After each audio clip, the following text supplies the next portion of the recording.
Hello Legacy listeners, my name is Andre. My name is Jayda. And we are Legacy Legacy Live. And today we have a very special guest in the studio, don't we, Jayda? Yeah. Who we've got in the studio today? Today we're here with Marcus Lufa, who you may know from Gogglebox. Let's give a big round of applause. Thanks for having me. Fantastic. Glad to have you here. Now, we have some questions prepared by Jayda for you. So, Jayda, whenever you're ready, take it right away. So, first question. How does it feel to be on national TV on your own home? In the beginning, it was quite stressful. In the beginning, it was long, because I juggle day job, which is I run a gym and so on, and we have a hair salon in the businesses in the family as well. So in the beginning, it was a bit stressful, but now for me, it's great to. I'm a young black man on TV, and I'm with my wife, and my girls used to be on it with me, but they've just literally bicker and argue with each other, said they didn't want to do it no more. So for me, being on TV and allowing other people to see that it's actually achievable, that's a great thing for me, man. It just makes me feel happy. That's nice. What made you want to be on Gogglebox? In the beginning, I didn't want to, They came down to, so I got a hair salon. So it was a couple years, maybe about 7 years ago, they came into the hair salon when I was doing a bit of work, and they was like, auditioning for Gogglebox, and I wasn't interested in it. I just said, nah, I'm alright, mate. Boxing is the only thing I actually really know. That's what I love. So I sent them away. To rewind forward it to about 2-3 years later, they came back in, and I was in there with Misha, who I'm on the show with, my partner. We spoke to the person was like, oh, you know, it'd be great on Gogglebox, whatnot, and she actually just grilled him. She's like, I'm the soft one in the house. If you watch the show, then you'll see that she's quite feisty, my partner. So she was like, show me your ID, bruv, like you're from big Channel 4 Gogglebox, and she started badding the man up like that. Yeah, so after that, we ended up doing the audition, which was like a little showroom. They loved it. The first one, they asked us if we can sign a contract, if they can actually use that for the next series going out, which wasn't supposed to happen, but we just thought, child, we'll put it out there. And that's, like I said, in the beginning, I had my 2 daughters, and they used to do it with me as well. So, yeah. Yeah. So, what is the best show or movie that you've watched on Gogglebox? Ooh. Now, this is a tricky one for me, right? Because lately, and it's out, you would never think that I would like this show, but I've been watching Strictly Come Dancing lately, but mainly, don't tell everyone. I know Don't why. tell everyone, but my homegirl is on Strictly Come Dancing, Judy Love.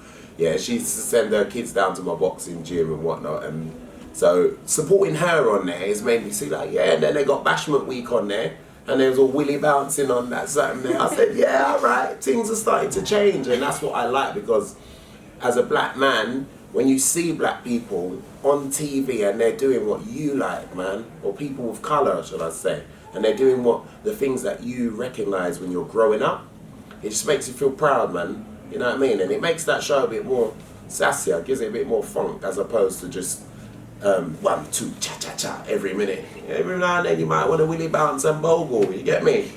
Yeah? What got you into boxing and training? Oh, my dad, he was he used to do martial arts. So when I was young, I did martial arts. And yeah, after then, when I hit my teens, I stopped training, stopped going to the gym. Started hitting just road life, man, just going down the wrong path and whatnot. But the gym was the only thing that really kept me. Like, you'd be, as a young boy, you'd be rude to people, but the only person that you really kind of respected was a coach, a football coach, a boxing coach, rugby coach. The minute you go around one of them and like the same thing that you might have said to your mum, oh mum, leave me alone, you wouldn't say in the boxing gym. And it gives you ranking, and that's what I love about boxing. And so that's what made me get into actually teaching it. I thought, you know what, if I'm not going to be a great fighter, why not teach others? And why not give them that discipline? And so I started off with my sons, my eldest boy, and then by the time he was 13, when training him, By the time he was 13, he was European #1. He won the Euros twice. He's Commonwealth gold medalist as well. He's just turned professional now. He's now 22. And now I've got a little one, another one who's 12 years old. His name's Yashua, King Yash they called him. The older one's Sugar Shy, and the younger one's King Yash. King Yash, about 2 weeks ago, he just won the Nationals. And that's a big thing to win, like, at that age. The best in England, really. And he's just literally won that. So it was the right decision, yeah. So, how did the pandemic affect you or your family? Oh, that was a nightmare, that pandemic. That was a complete nightmare. That pandemic, right? I tell you, I hope we never ever have to experience something like that again. I know a few people that lost loved ones, and which was sad, man, really sad. And you know, like, my heart goes out to those families as well. My gym was shut.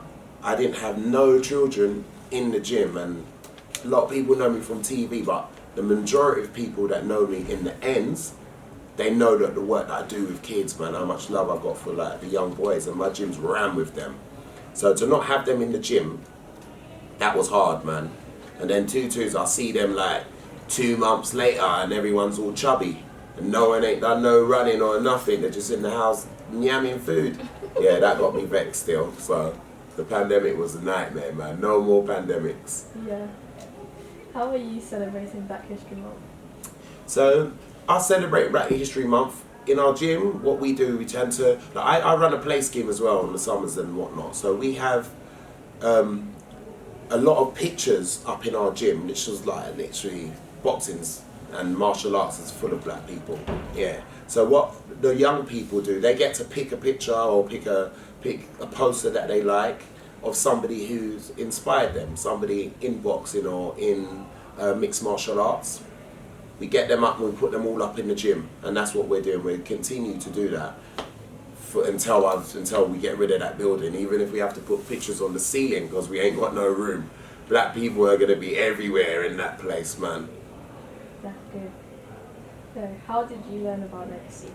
Legacy, I actually, I saw when the building was actually being made, and I thought, wow, what an interesting thing. Like, they shut down a lot of youth clubs in the area. Like, there is no youth clubs in the area, and I grew up in the area where we used to just play out all the time. Me and my bestie, I know her as Vonsi. You lot call her as Almelsi there, but yeah, she's my home girl. So we grew up in youth clubs and we were just playing out, and we can play out on the street them day there and be safe. And that's what I feel sorry for you lot's generation, because I wouldn't let my son just go out and start playing out. You know, we get him about playing, get in the back garden and go play, yeah? That's the type of attitude that we have. So when I saw Legacy being built, I thought, all right, that's brilliant, man. And it gives young people, you lot are a lot grown up, you're more grown up than what we was when I was your age. I would never have been able to sit down and conduct an interview like this. No way. I'd come like I had ADHD or something, I was too hyper. So Legacy gives you lot this opportunity, Legacy gives you lot this opportunity, and I think that's fantastic.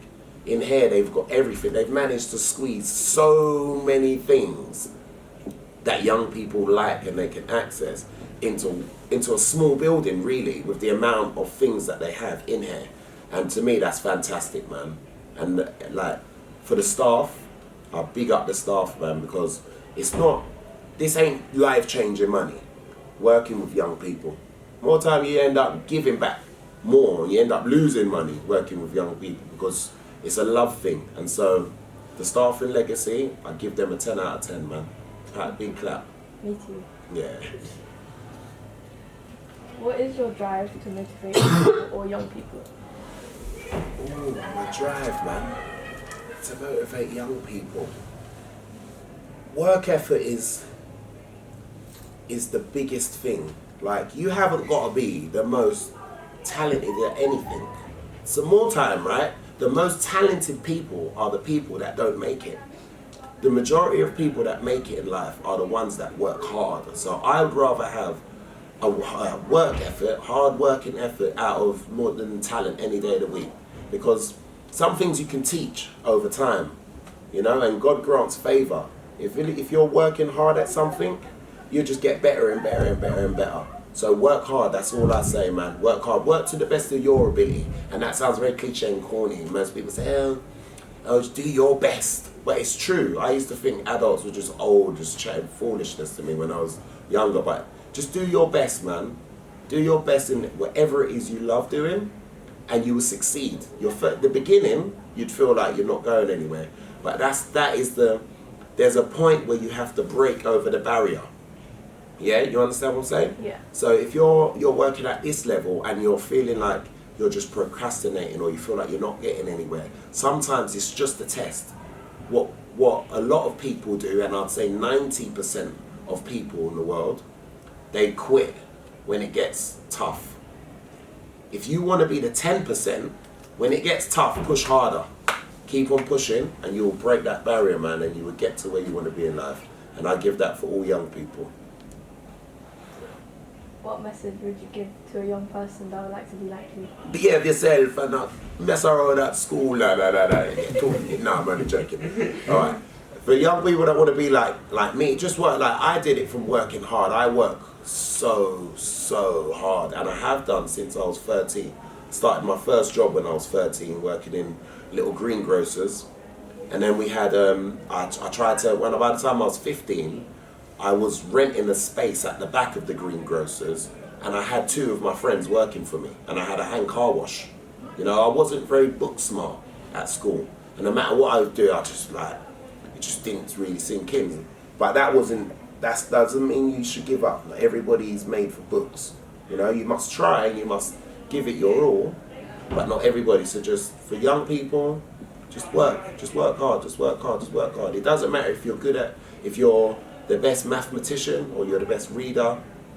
Yeah, you could be the best builder. Yeah, I know builders that are millionaires. I know guys that own scaffolding firms that are millionaires. Can't read, can't write. I'm not advocating that. I'm not saying that that's the way to go forward. I am saying study hard and work well at school. However, the most important thing to do is to listen first. Don't just start talking.